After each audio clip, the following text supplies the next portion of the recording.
Hello, everyone. Welcome to this Gen AI session. Today, we're talking about zero-shot prompting. It's a powerful technique which is used in modern AI systems, particularly with your large language models like ChatGPT.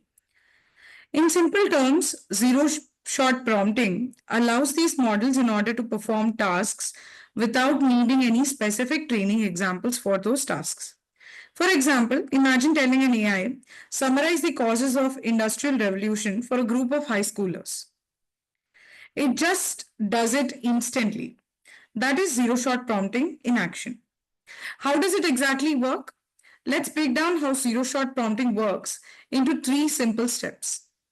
Pre-training, where the model is trained on massive amounts of data, everything from books to websites, so it will understand how the language works. Then comes prompt design. We give it a well-crafted instruction known as a prompt. For example, we can give a prompt saying, translate this particular sentence into French. Then comes the third part, which is generation. The model uses what it has learned to generate the most appropriate response. Even without seeing any examples during the training phase, it can give you an appropriate response.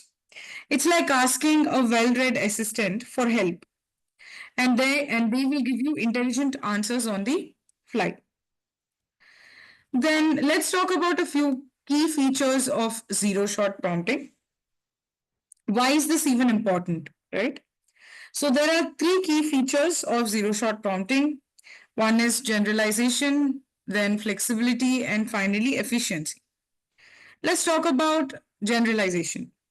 The model can actually generalize from past learning in order to solve brand new tasks. Then this is what makes it versatile. We can use it for multiple applications. Then comes flexibility. We can use the same model for multiple applications. We can use it for classification, for summarization, for translation, etc., without giving any separate training. Then comes efficiency. No additional data sets, no retraining required. Basically, it saves time, money, and computational resources. Then let's talk about what are the best practices for crafting prompts. So zero-shot prompting will work best when the prompts are well designed. Here are three best practices. One would be you need to be clear and direct, right? So don't give any ambiguous prompts in order to confuse the model. Rather, keep it, instead of saying talk about climate, keep it crisp and exact by saying summarize the causes of climate change in under 100 words. So the instructions should be loud and clear and direct. Then comes including context. So give the model enough background to guide its answer. Think of it like you're briefing a new employee, maybe, who's joining a company. Then the third one is iterative refinement. Now, sometimes the first output isn't perfect. Try adjusting your prompt slightly in order to improve the result. This is often called as prompt engineering, right? So you keep on refining your prompts. Then finally, we'll talk about applications. So the real world applications. Let's look at where zero-shot prompting is used in real world. One is question answering.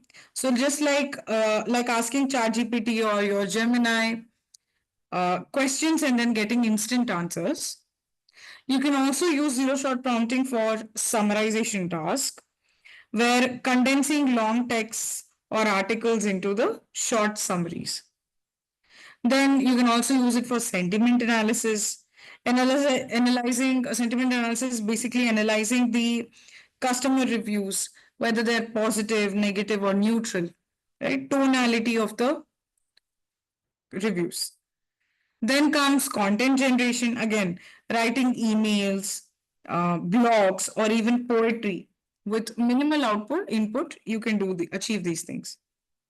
Then we also have translation tasks, converting text between languages instantly and accurately.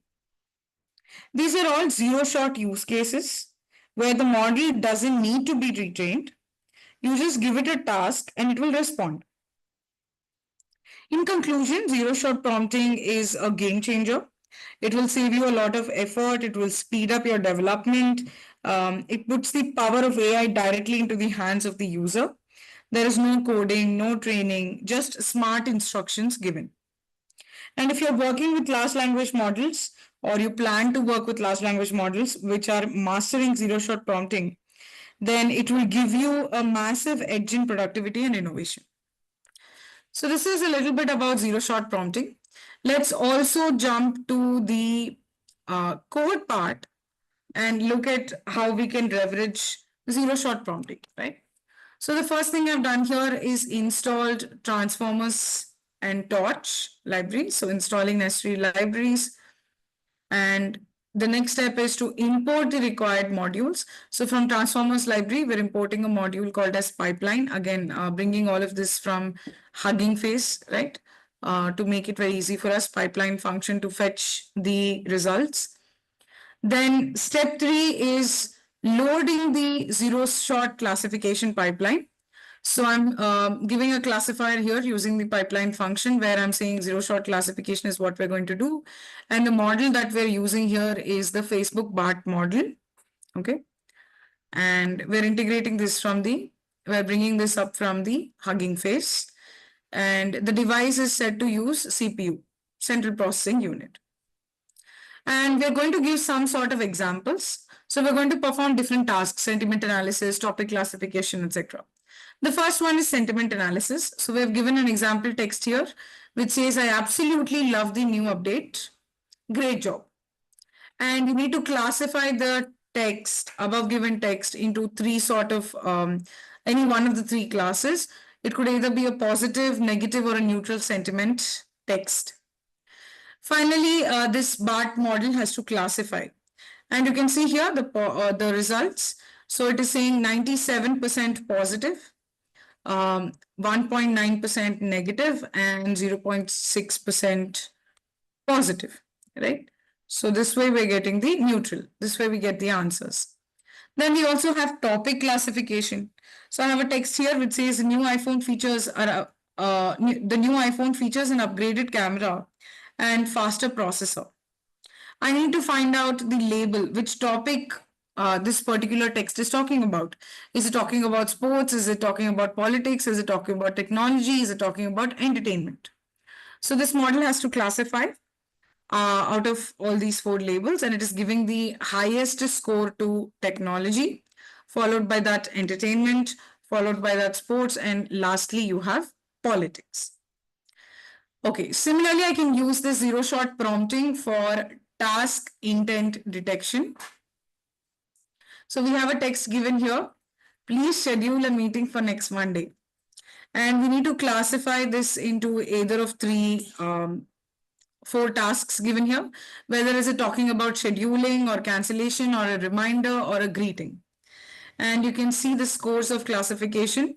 It says 81% scheduling, 12% it could be a reminder, maybe 3% chance that it's a greeting, and 1% chance that it's a cancellation. Similarly, we can use it for emotion detection as well. We're giving a text saying, I can't believe he forgot my birthday again.